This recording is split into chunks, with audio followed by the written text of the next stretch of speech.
राम राम सभी को। रामचरितमानस बालकांड। सती समझे रघुबीर प्रभाव, भय बस शिव सन कीन्ह दुराऊ। कछु न परीक्षा लीनी गोसाई, किन्ह प्रणाम तुम्हारी नाई। सती जी ने श्री रघुनाथ जी के प्रभाव को समझकर डर के मारे श्री शिव जी से छिपाव किया और कहा, हे स्वामी, मैंने कुछ भी परीक्षा नहीं ली, वहां जाकर आपकी ही तरह प्रणाम किया। जो तुम कहा सो मृषा न होई, मोरो मन प्रीति अति सोई। तब शंकर देखऊ धरि ध्याना, सती जो कीन्ह चरित सब जाना। आपने जो कहा वह झूठ नहीं हो सकता, मेरे मन में यह पूरा विश्वास है। तब शिव जी ने ध्यान करके देखा और सती जी ने चरित्र किया था सब जान लिया। बहुरी राममयी सिर नावा, प्रेरी सती जहि झूठ कहावा। हरि इच्छा भावी बलवाना, हृदय विचारत शंभु सुजाना। फिर श्री रामचंद्र जी की माया को सिर नवाया, जिसने प्रेरणा करके सती जी के मुंह से भी झूठ कहला दिया। सुजान शिव जी ने मन में विचार किया कि हरि की इच्छा रूपी भावी प्रबल है। सती कीन्ह सीता कर बेसा, शिव उर भय विषाद विशेषा। जो अब करऊं सती सन प्रीति, मिटई भक्ति पथ होय अनीति। सती जी ने सीता जी का वेश धारण किया। यह जानकर शिव जी के हृदय में बड़ा विषाद हुआ। उन्होंने सोचा कि यदि अब मैं सती से प्रीति करता हूँ तो भक्ति मार्ग लुप्त हो जाता है और बड़ा अन्याय होता है। परम पुनित न जाय तजी, किए प्रेम बड़ पाप। प्रगट न के तो महेश कछु, हृदय अधिक संताप। सती परम पवित्र है, इसलिए इन्हें छोड़ते भी नहीं बनता और प्रेम करने में बड़ा पाप है। प्रगट करके महादेव जी कुछ नहीं कहते, परंतु उनके हृदय में बड़ा संताप है। तब शंकर प्रभु पद सिर नावा, सुमृत राम हृदय अस आवा। एहि तन सती भेंट मोहि नाही, शिव संकल्प कीन्हे मन माही। तब शिवजी ने प्रभु श्री रामचंद्र जी के चरण कमलों में सिर नवाया और श्री राम जी का स्मरण करते हुए ही उनके मन में यह आया कि सती के इस शरीर से मेरी पति पत्नी रूप में भेंट नहीं हो सकती, और शिवजी ने अपने मन में यह संकल्प कर लिया। अस विचार शंकर मति धीरा, चले भवन सुमरत रघुबीरा। चलत गगन भे गिरा सुहाई, जय महेश बलि भक्ति दृढ़ाई। स्थिर बुद्धि शंकर जी ऐसा विचार कर श्री रघुनाथ जी का स्मरण करते हुए अपने घर कैलाश को चले। चलते समय सुंदर आकाशवाणी हुई कि हे महेश, आपकी जय हो, आपने भक्ति की अच्छी दृढ़ता की। असपन तुम बिन करई को आना, राम भगत समरथ भगवाना। सुनी नभ गिरा सती उर सोचा, पूछा सिवई समेत संकोचा। आपको छोड़कर दूसरा कौन ऐसी प्रतिज्ञा कर सकता है। आप श्री रामचंद्र जी के भक्त हैं, समर्थ हैं, भगवान हैं। इस आकाशवाणी को सुनकर सती जी के मन में चिंता हुई और उन्होंने सकुचाते हुए शिव जी से पूछा, कीन्ह कवन पन कहु कृपाला। सत्य धाम प्रभु दीन दयाला। यद्यपि सती पूछा बहु भांति, तदपि न कहु त्रिपुर आराती। हे कृपालु, कहिए आपने कौन सी प्रतिज्ञा की है। हे प्रभु, आप सत्य के धाम और दीन दयालु हैं। यद्यपि सती जी ने बहुत प्रकार से पूछा, परंतु त्रिपुरारी शिव जी ने कुछ नहीं कहा। सती हृदय अनुमान किए, सब जानौ सर्वज्ञ।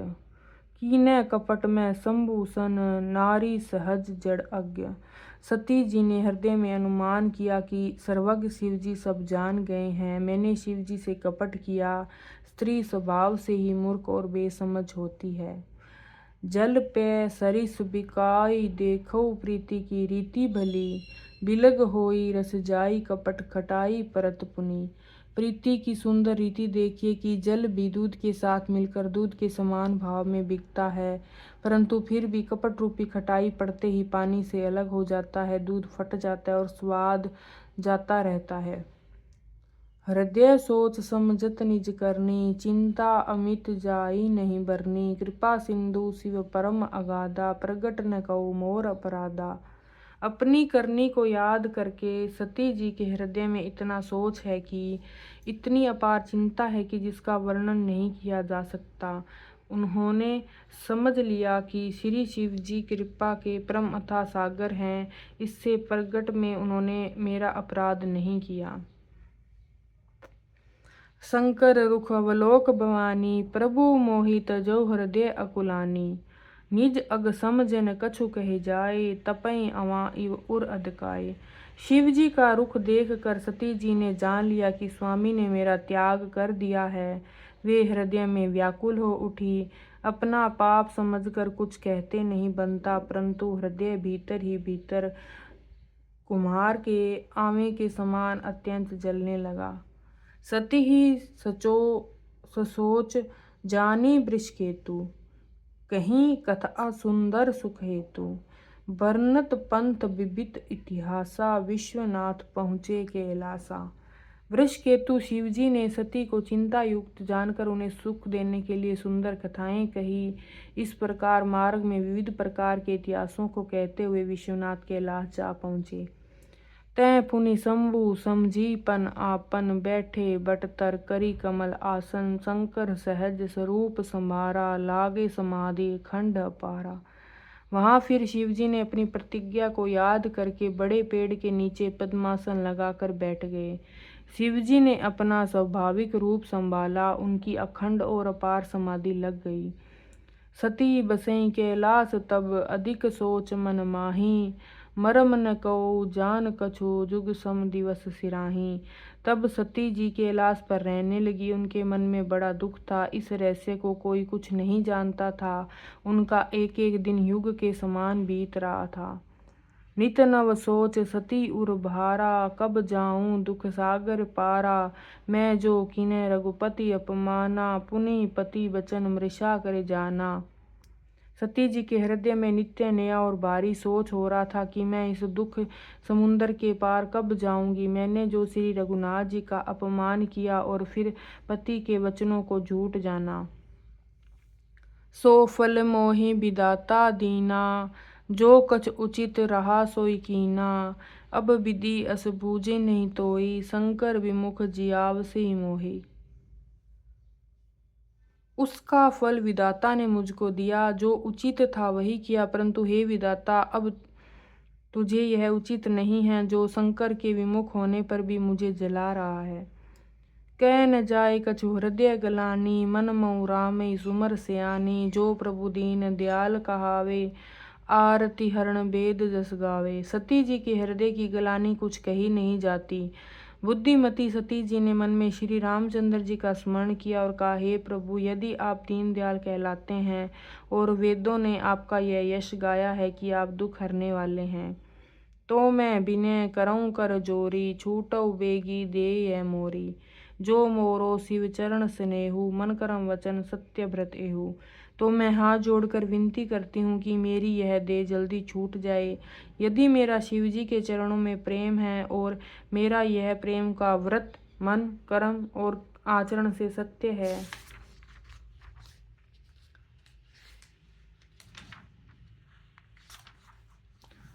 तो सब दर्शी सुनई प्रभु, करौ सो बेगी उपाय। होई मरण जेहि बिनई शरम, दुसह विपति बिहाय। तो हे शरवदर्शी प्रभु, सुनिए और शीघ्र वह उपाय कीजिए जिससे मेरा मरण हो। बिना ही परिश्रम यह पति परित्याग रूपी ऐसा विपत्ति दूर हो जाए। यही विधि दुखत ब्रजेश कुमारी, अकथनीय दारुण दुख भारी। बीते संबत सहस 87, तजी समाद शंभु अविनाशी। दक्ष सुता सती जी का इस प्रकार दुखित थी। उनको इतना दारुण दुख था जिसका वर्णन नहीं किया जा सकता। 87,000 वर्ष बीत जाने पर अविनाशी शिवजी ने समाधि खोली। राम नाम शिव सुमरन लागे, जानेउ सती जगतपति जागे। जाए शंभु पद बदन कीना, सन्मुख शंकर आसन दीना। शिव जी राम नाम का स्मरण करने लगे, तब सती जी ने जाना कि अब जगत के स्वामी शिव जी जागे हैं। उन्होंने जाकर शिव जी के चरणों में प्रणाम किया। शिव जी ने उनको बैठने के लिए सामने आसन दिया। लगे कहन हरि कथा रसाला, दक्ष प्रजेश भय तेहि काला। देखा विधि विचार सब लायक, दक्ष कीनी प्रजापति नायक। शिवजी भगवान हरि की रसमयी कथाएं कहने लगे। उसी समय दक्ष प्रजापति हुए। ब्रह्मा जी ने सब प्रकार से योग्य अयोग्य देख कर दक्ष को प्रजापतियों का नायक बना दिया। बड़ अधिकार दक्ष जब पावा, अति अभिमान हृदय तब आवा। नहीं को अस जन्मा जग माही, प्रभुता पाए जाई मद नाई। जब दक्ष ने इतना बड़ा अधिकार पाया, तब उनके हृदय में अत्यंत अभिमान आ गया। जगत में ऐसा कोई पैदा नहीं हुआ जिसको प्रभुता पाकर मद न हो। दक्ष लिए मुनि बोले सब, करन लगे बड़ जाग। नेवते सादर सकल सूरजे, पावत मख भाग। दक्ष ने सब मुनियों को बुला लिया और वे बड़ा यज्ञ करने लगे, जो देवता यज्ञ का भाग पाते हैं। दक्ष ने उन सब को आदर सहित निमंत्रित किया। किन्नर नाग सिद्ध गंधर्वा, मंदव समेत चले सुर सर्वा। विष्णु विरंची महेश बियाई, चले सकल सुर जान बनाई। दक्ष का निमंत्रण पाकर किन्नर नाग सिद्ध गंधर्व और सब देवता अपनी अपनी स्त्रियों से चले। विष्णु ब्रह्मा और महादेव जी को छोड़कर सभी देवता अपना अपना विमान सजाकर चले। सती बिलोके व्योम विमाना, जात चले सुंदर विधि नाना। सुर सुंदरी करही कल गाना, सुनत श्रवण छूटई मुनि ध्याना। सती जी ने देखा कि अनेकों प्रकार के सुंदर विमान आकाश में चले जा रहे हैं। देव सुंदरियां मधुर गान कर रही हैं, जिन्हें सुनकर मुनियों का ध्यान छूट जाता है। पूछऊं तब शिव कहूँ बखानी, पिता यज्ञ सुनि कछु हरसानी। जो महेश मोहि आयुष देहि, कछु दिन जाई रहो मिसहि। सती जी ने विमान में देवताओं के जाने का कारण पूछा, तब शिव जी ने सब बातें बताई। पिता के यज्ञ की बात सुनकर सती कुछ प्रसन्न हुई। फिर सोचने लगी, यदि महादेव जी मुझे आज्ञा दें तो इसी बहाने मैं कुछ दिन पिता के घर जाकर रहूं। पति परित्याग हृदय दुख बारी, कहन निज अपराध विचारी। बोली सती मनोहर बानी, भय संकोच प्रेम रससानी। क्योंकि उनके हृदय में पति द्वारा त्यागी जाने का बड़ा भारी दुख था, पर अपना अपराध समझकर वे कुछ कहती न थी। आखिर सती जी भय संकोच और प्रेम रस में सनी हुई मनोहर वाणी से बोली, पिता भवन उत्सव परम, जो प्रभु आए सोए। तो मैं जाऊं कृपा यतन, सादर देखन सोए। हे प्रभु, मेरे पिता के घर में बड़ा उत्सव है, यदि आप आज्ञा दे तो कृपा धाम में आदर सहित उसे देखने जाऊं। केऊ नीक मोरू मन भावा, यह अनुचित नहीं नेवत पठावा। दक्ष सकल निजा सुता बुलाई, हमरे बैर तुम्हें बिसराई। शिवजी ने कहा, तुमने बात तो अच्छी कही, यह मेरे मन को भी पसंद आई, पर उन्होंने न्योता नहीं भेजा, यह अनुचित है। दक्ष ने अपनी सब लड़कियों को बुलाया है, किंतु हमारे वैर के कारण उन्होंने तुमको भी बुला दिया है। ब्रह्म सभा हम सब दुख समाना, ते ही ते अजों करे अपमाना। जो बिन बोले जाऊ भवानी, रहे न सील स्नेह न कानी। एक बार ब्रह्मा की सभा में हमसे अप्रसन्न हो गए थे, उसी से वे अब भी हमारा अपमान करते हैं। हे भवानी, जो तुम बिना बुलाए जाओगी तो शील स्नेह नहीं रहेगा, न मान मर्यादा रहेगी। यद्यपि मित्र प्रभु पित गुर गेहा, जाए बिन बोलऊं न संदेहा। तदपि विरोध मान जह कोई, तहाँ गए कल्याण न होई। यद्यपि इसमें संदेह नहीं है कि मित्र, स्वामी, पिता और गुरु के घर बिना बुलाए भी जाना चाहिए, तो भी जहाँ कोई विरोध मानता है उसके घर जाने से कल्याण नहीं होता। भांति अनेक शंभु समझावा, भावी बस न ज्ञान उर आवा। कह प्रभु जाए जो बिनै बुलाई, नहीं भली बात हमारे भाएं। शिवजी ने बहुत प्रकार से समझाया पर होनहार व सती जी के हृदय में बोध नहीं हुआ। फिर शिवजी ने कहा, यदि बिना बुलाए जाओगी तो हमारी समझ में अच्छी बात नहीं होगी। राम राम सभी को।